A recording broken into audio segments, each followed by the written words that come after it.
Pone peme hon.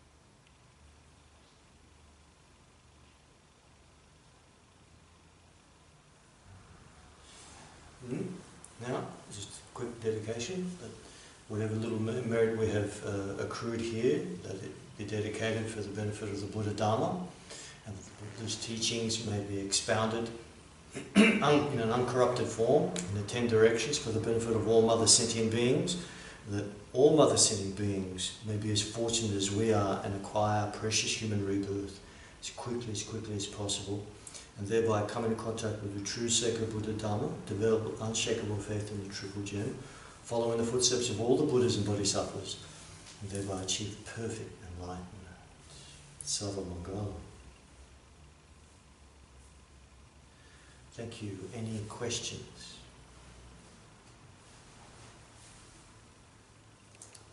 Any questions? If there aren't any, I'll ask some of myself. I won't ask them of you, but I'll ask them of myself. Any questions specifically for this subject, or any general questions per se about Buddhism? Any nagging things that you may have had that are not private? If you want to speak privately, I can speak privately, but if you can mention publicly.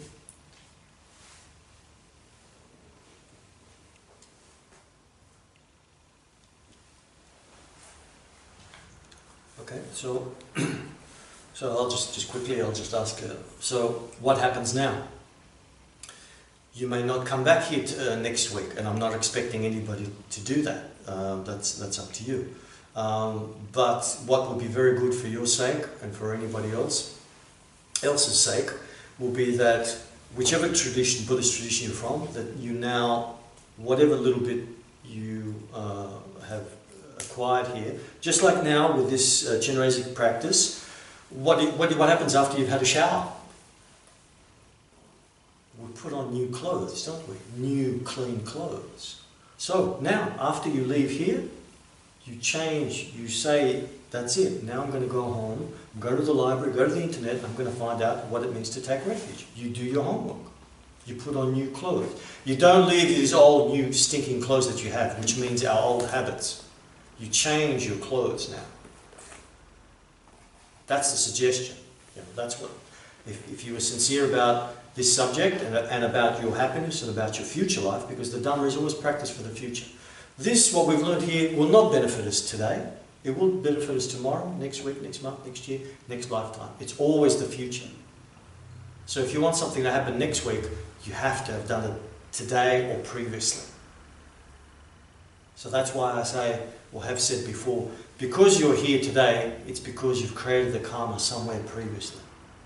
You just don't think, oh, I'm going to do this. Because if that's the way it is, spontaneously, this room will be full of people. But it's not. So it's because you have a karmic connection at this point in time. So, in order to maintain that karmic connection with the Buddha Dharma, keep going. Find the homework. Whatever Buddhist tradition you're in, research, for those in the Tibetan tradition, go to the Lamrim text as I have here, research it, read about it, keep that fresh in your mind. Ask the questions wherever you can, etc., etc. But change your clothes. Don't wear the same clothes that you came in here with. That's the whole point of this. You change it. You do that, and then next time you change again, you change again, you change again, you change again. And it's just like new saying that I was watching this wonderful, well actually I won't advertise it, but I was watching this wonderful film, and in it there's this beautiful quote by St. Francis of Assisi where he says, "First do what is necessary, then do the possible, Before you'll know it, you'll do the impossible. So, what's necessary? Here, it's necessary for us to understand what we have right now, this precious human rebirth, and what's going to happen if we mistreat ourselves. Yeah? That's what's necessary here. Change. What's possible? It's possible that we can change. It's possible that we can do this thing. You don't have to be a monk or a nun or a great Buddhist scholar or any of this kind of stuff. Memorize huge texts. None of this. This is not necessary, you know. It's good, but it's not that necessary to achieve enlightenment. Milarepa wasn't a great scholar himself. Yeah? So that's what's possible. And then the impossible is that we become an actual Arya Bodhisattva in this lifetime. That's doable. And then once you become an Arya Bodhisattva, you have the karmic cause to become a fully enlightened Buddha. You're on the first level of 10 levels of the Bodhisattva. After the 10th level, perfect enlightenment. So, do what is necessary, and then you will do what is possible, and then you'll find that you can do the impossible. That's the most important. So don't leave here empty-handed. That would be not so much a problem for me, but it will be more a problem for you. It doesn't matter how much you've heard these teachings, you should always be changing your clothes every time.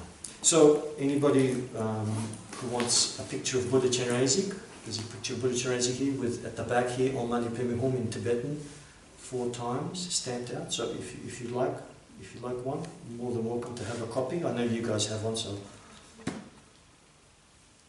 you like one? Yeah, please. Yeah. There you go. You want one? Yeah. Thank you for coming. Thank you. Thank you. Look after yourself. Robert, I wanted to ask which version of the library you're using. This is Pamoka Rinpoche's the 3-volume one, Liberation Palm of Our Hands. This one is translated by Gishi Tachen. Okay. Sorry. Gishi Lobsang Tachen. Yeah, this is This is volume 2. This one. It's a very clear, succinct, and detailed version.